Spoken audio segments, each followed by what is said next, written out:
Well, welcome very much. Welcome. It's great to see you, Áine, and thanks very much for being willing to be interviewed.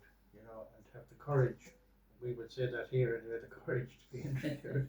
But anyway, you probably have done interviews, I'd say, at times, or done partial interviews and things yourself. But anyway, very welcome to our little YouTube channel for the parish and for the community. So maybe Áine, you could start off Áine Chiaráin, you can start off telling us a little bit about yourself generally, and we'll ask specific questions then.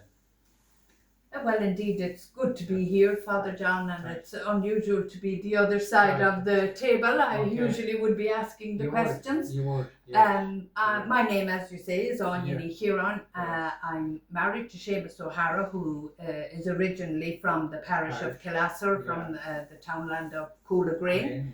And he and I and our family moved back there. It's over 20 years ago now. We built a house there, but we have since left, as it happened, and have moved into Foxford. I suppose it's called circling the wagons as you get older.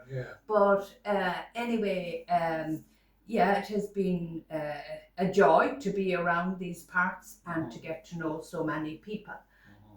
My working life has been spent away from here originally, but now, I mean, with technology and all the rest of it, I work from home most of the time.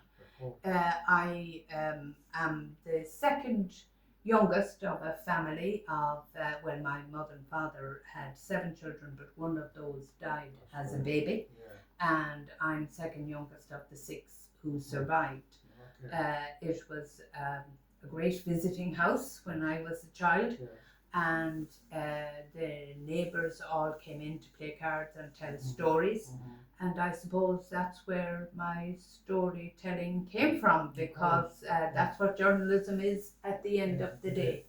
And the things that I heard and saw as a child still, I suppose, resonate with me. Well, thanks very much, Áine. So we'll go to specific questions now. Just going back to when you were a younger person, maybe you could tell us a bit about your experience of primary school, just a little bit. Yes, indeed. It was a small national school in our own townland, Dulach or Dualacha. Very well-known school, because the teacher we had, Barry Herodon, had such a good reputation as a teacher that people used to come from outside the area to stay with people in the village to attend our school. They lodged in houses. They lodged in houses. Very often these would have been distant relatives of theirs, but they would have come to stay and go to school, and even in my time that was happening. It was, as I say, a very small school, 2 rooms, but in those days, there were about 50 of us.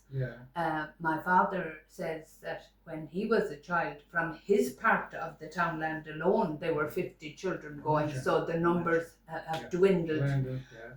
When I left Dualacha and went away to boarding school, there were at that time about 40 children in the school, and the school was closed within a few years of that.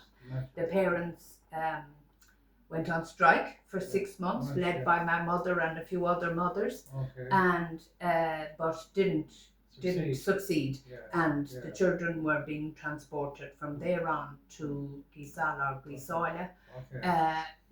Our school would have been completely Gaeilge. I thought that was going to ask that, because it was a Gaeltacht. It is a Gaeltacht area, though not as actively Gaeltacht as when I was a child. And the children, as a result, were often mocked when they moved school, because they would have been Irish speaking. But anyway, that's a story for another day, and a mistake that was made in relation to the language at the time. Well, that's good.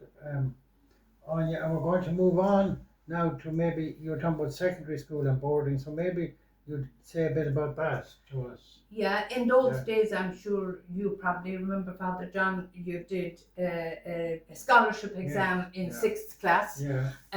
And there were 2 scholarships. There was a county council and a Gaeltacht, but it was the one exam for the 2. I got a Gaeltacht scholarship, and I went away to boarding school in Turvicady or Turvicady in South Mayo. That's right. And it had previously been a prep school, and my aunts would all have attended there, and my sister Pauline was there. So it was a natural thing for me to follow and to go there as well. I enjoyed my 5 years there. Actually enough, when the day you'd go, you'd be lonely, and it wasn't easy for a 13-year-old to get on a bus and head for South Mayo, not knowing where she was going, but we managed.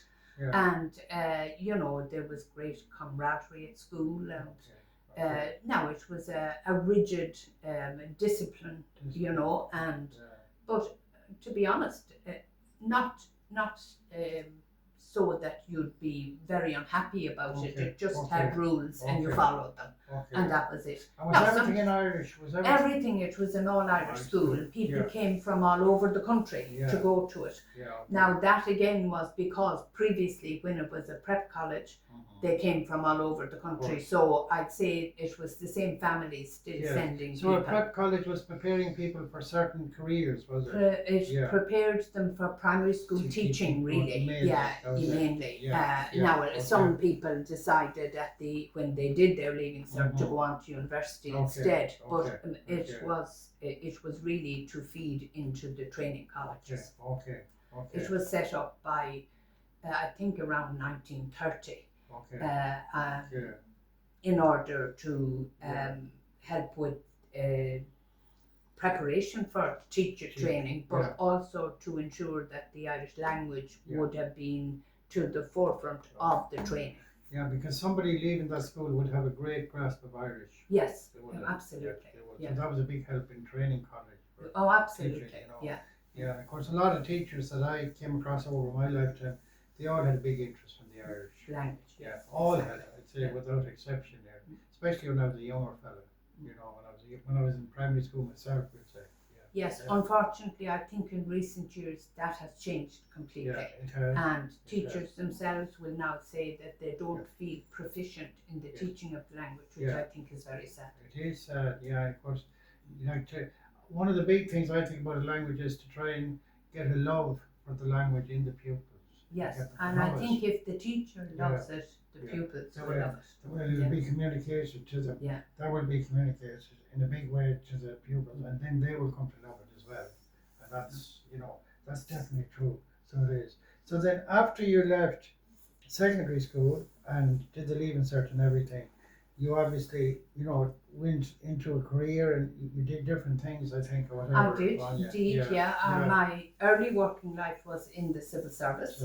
I got a job as a junior executive. Again, it was a state exam that you did and what have you. And I worked in the department of the Gaeltacht. I'm sure they were relieved to get an Irish speaker who wanted to go in there. And I worked there for 8 years. And after 5 years I was promoted, so I moved from Dublin, where I had been based, down. I went to Galway first. Then I spent 6 months in Kerry, and then 6 months in the Donegal Gaeltacht, and then back to Galway. And at that stage, then I got married, and the kind of work I was doing and the travel involved meant that I decided to give up the job and move back to Mayo. Okay, very good. Well, but you had a great experience in Kerry, Donegal. You got to travel a good bit. Oh, I did, and people will say to you that the accents can flummox them, but actually because By that time I started doing that moving around, Radio na Gaeltachta was already established, and we had started to get used to the different dialects. So and also, of course, the one that people say is the most difficult is Donegal, but Donegal and North Mayo are not that different.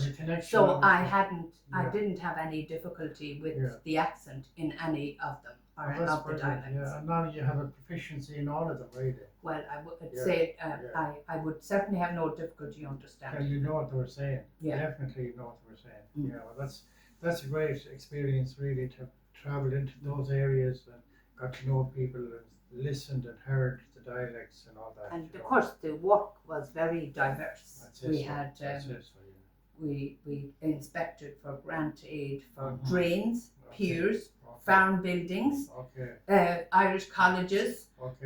We went around the schools, examined the children in Gaeilge.